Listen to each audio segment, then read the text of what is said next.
Okay, if you can please tell you what's your name and where you're from first. Hi, my name's Sean Harkin. I live here in Chicago.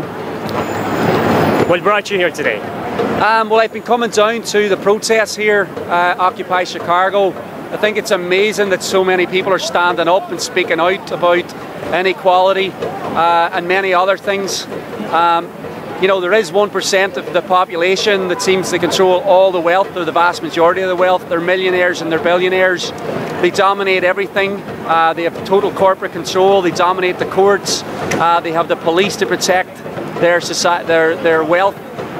They have all the politicians in both parties in their back pockets. And I think it's amazing that this movement has spread all across the country, and not just all across the country. There was global solidarity demonstrations today all across Europe, so it's very exciting. That was actually my second question.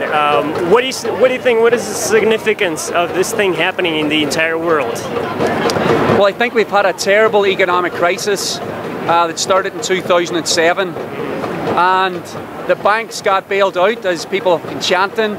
But the misery has continued for millions and millions of people. I think that it was very inspirational. 2011, I think, is going to be a historic year. It started in Tunisia, when people rose up in Tunisia to overthrow a dictator. It spread to Egypt, where in 18 days people overthrew the US-backed dictator Mubarak. It spread all across the Middle East.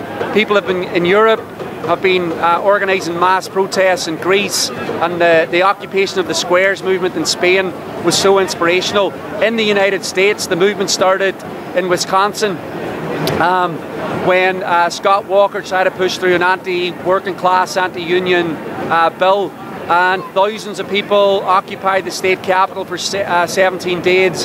Hundreds of thousands of people marched and protested, but that movement also spread across the Midwest. But I think it had the solidarity and sympathy of millions and millions of Americans all across the country. Do you think the reason of this march or protests around the world is the reason only lays in the financial layer? Maybe there's some other reasons to that. What do you think about it? Oh, I think that the common factor is the economic crisis, because it has made all the contradictions in our society worse. In Egypt, the people who were already in poverty were thrown into deeper poverty. People lost their jobs, and there's a tremendous contradiction between having the bankers giving themselves bonuses right now, while in the United States there's 17 million people unemployed. So I think that the economic issues is central, but people are down here for all sorts of reasons. I mean, in Chicago, there's been 42 African Americans shot since January in the south and west sides. One of them was a 13-year-old shot by the police, and this is the kind of racism that is a constant and typical factor for thousands of, or for the vast majority of African Americans. We have 12 million undocumented immigrants in the United States, and they've been scapegoated during this economic crisis. Alabama's just passed a very reactionary law, but it's not just Alabama. So people are standing up for economic justice, but for justice for all, which means challenging racism. We want to tax the rich so we can have a better education system. We want to have healthcare for everybody. We want free education. We want to have a transit system that serves the people of the whole city. So there's many things that we want that can be, if we tax the rich, if we force corporations to pay their taxes, I think we can change society. But I think that people are here as well because there's something fundamentally flawed with the way that capitalism or corporate society works. So you think a solution of just taxing is not enough? We should go even higher and review our views on how people in society should interact. Should it be through some financial institutions or through economical institution, or there should be something new? What do you think that new element should be in the society that we're trying to find here? Well, I think that the first thing is that finally people are finding their voice in the United States, and thousands of people are beginning to protest for the first time ever in their lives. And I think what people are saying is that we have to do this. The change has to come from below, that there's something wrong with the way our society is. I can't survive, other people are struggling, and I think people are first of all want action around jobs, around cuts to schools. They're talking about laying off postal workers and shutting down post offices. So I think that like all these things people want to stop right now. And there's ways to do that by taxing the rich, by ending the wars and funding education at home. But I think people also think that like there's maybe something more fundamentally wrong with our society. So people are very open to political alternatives. Is there an alternative to a society that is dominated by profit? And that I think is I think people feel their lives is dominated by profit.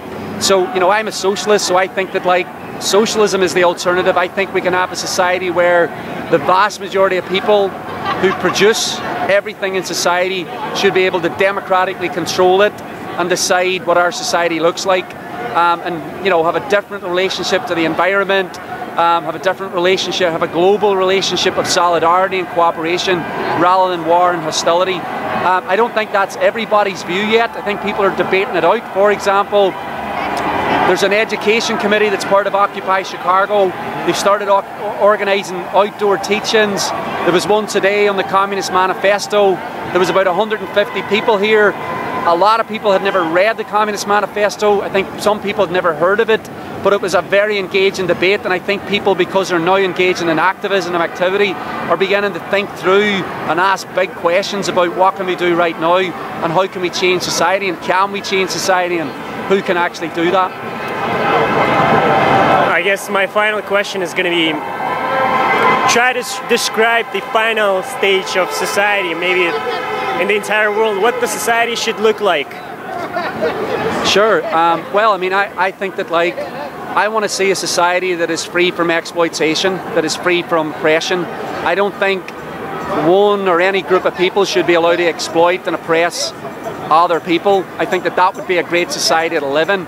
I'd like to see a society that's free of war. I mean, we don't need to be, to end the wars in the Middle East and that are conducted all over the world. I think we can eradicate racism. So I think we're building a movement really of human liberation, and it's not just in the United States, it needs to be global. And the thing that we're seeing is that there is actually an international and global movement that is feeding off the actions that are happening in each country.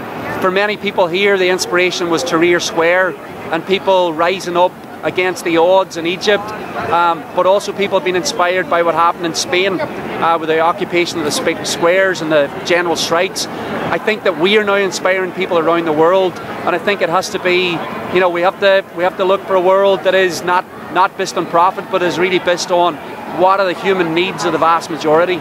Okay, thanks a lot. Sure, It's great. Thanks. I hope that was okay. Yes, that was great.